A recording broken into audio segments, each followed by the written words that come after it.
سلام الله عليكم. مرحبا متابعيني الأوفياء.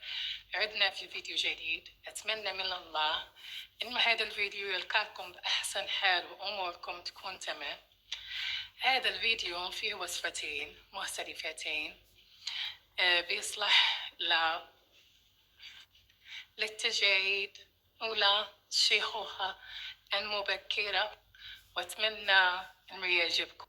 الخطوط الرقيقة بتبدأ من عمر 22 سنة 25 سنة، بس لازم إنه البشرة نهيئها للترطيب، وأي مادة أو أي شيء طبيعي نبقى نسويه ونعتمد على روتينات. هو هذه الوصفة ما راح تجيب تجاعيد ل 70 سنة 80 سنة، بس تتفادي التجاعيد المبكرة. الخطوط هذه الوصفتين اللي راح أتطرق لهم بيحاربوا الخطوط الرقيقة وتساعد على الترطيب، وعلى أكيد تفتح لون البشرة لأنها غنية بالمعادن. جهزي ورقة وقلم وندخل في الوصفات بدون مقدمات ولا مؤثرات. زي ما انتم شاهدين نطحن بذور الكتان وبذور السمسم جيدا، وهذو بذرتين هن بيصلحوا للتجاعيد وبيصلحوا للترطيب، بيدخلوا في عمق البشرة وعندهم فوائد كتيرة وفيتامينات لا تعد ولا تحصى. ونضيف عليها ملعقة كبيرة من دقيق الأرز وملعقة كبيرة من الحليب المجفف، ونضعه في قنينة ونخلط الخليط.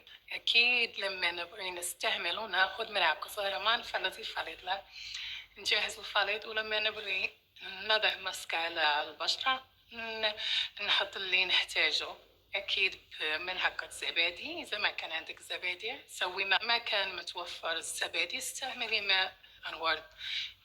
خلي هذه الوصفة مشان ما تتأكسد ضروري لما تحتاجين تخلطين اللي يكفاكي، وعلى بشرة تكون نظيفة بالصابون. سوي هذه الخلطة و20 دقيقة أو نصف ساعة لحين ما تحسي بها نشفت في وجهك، واغسليها بالماء البارد بدون صابون.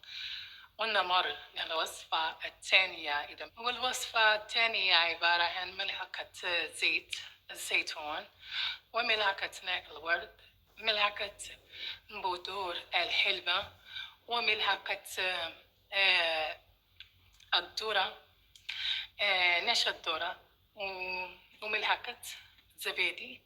ونخلط الخليط ونضعه على بشرة نظيفة في الليل والصباح نضعه كشمسي.